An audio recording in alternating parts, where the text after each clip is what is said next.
Israel Hamas যুদ্ধবিরতির চুক্তি দ্রুতই চূড়ান্ত হবে বলে জানিয়েছেন মার্কিন প্রেসিডেন্টের মধ্যপ্রাচ্য বিষয়ক বিশেষ দূত স্টিভ উইটকফ। অন্যদিকে মধ্যস্থতাকারী দেশ কাতার বলছে দুপক্ষের মধ্যে মূল আলোচনা শুরুই হয়নি। গাজায় যুদ্ধবিরতি ইস্যুতে ২৪ ঘন্টার মধ্যে দ্বিতীয়বার বৈঠক করেছেন ডোনাল্ড ট্রাম্প ও বেনিয়ামিন নেতানিয়াহু। এছাড়া গাজায় ইসরায়েলি হামলায় একদিনে আরও ৯৫ জন ফিলিস্তিনি নিহত হয়েছে। বান্ডেল থাকলে প্রতি সেনমানিতে টাকা বাঁচবে।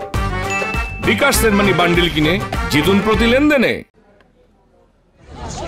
গাজায় যুদ্ধবিরতি নিয়ে পাল্টাপাল্টি তথ্য দিয়েছে যুক্তরাষ্ট্র ও কাতার। মার্কিন প্রেসিডেন্টের মধ্যপ্রাচ্য বিষয়ক বিশেষ দূত স্টিভ উইটকফ বলছেন, এই সপ্তাহের শেষেই ইসরায়েল হামাস ৭ দিনের যুদ্ধবিরতির চুক্তি চূড়ান্ত হবে।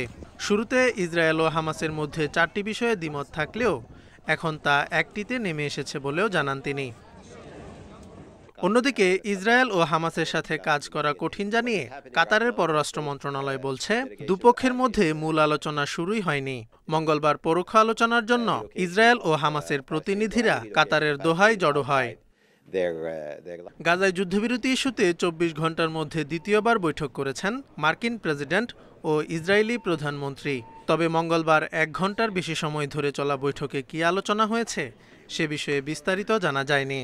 এর আগে সোমবার গাজা ইস্যুতে কয়েক ঘণ্টাব্যাপী বৈঠক করেন ট্রাম্প ও নেতানিয়াহু। এদিকে হাউস স্পিকার মাইক জনসনের সাথে বৈঠক করেছেন ইসরায়েলি প্রধানমন্ত্রী। বৈঠকে নেতানিয়াহু বলেন, গাজায় ইসরায়েলি অভিযান শেষ না হলেও যুদ্ধবিরতির জন্য কাজ করছে তার প্রশাসন। এ সময় ইসরায়েলি জিম্মি মুক্তি ও হামাস নির্মূলের উপর আবারও জোর দেন নেতানিয়াহু। আমরা মধ্যস্থতাকারীদের কাছ থেকে আসা যুদ্ধবিরতির প্রস্তাব গ্রহণ করেছি। এটি একটি ভালো প্রস্তাব। আমি মনে করি আমরা এর আরও কাছাকাছি পৌঁছেছি।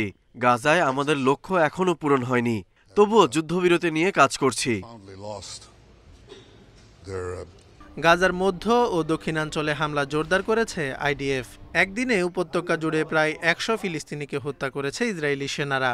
এছাড়া ৭ অক্টোবরের হামলায় জড়িত হামাসের এক কমান্ডারকে হত্যার দাবি করেছে Tel Aviv. Zobayer Hossain, Independent news.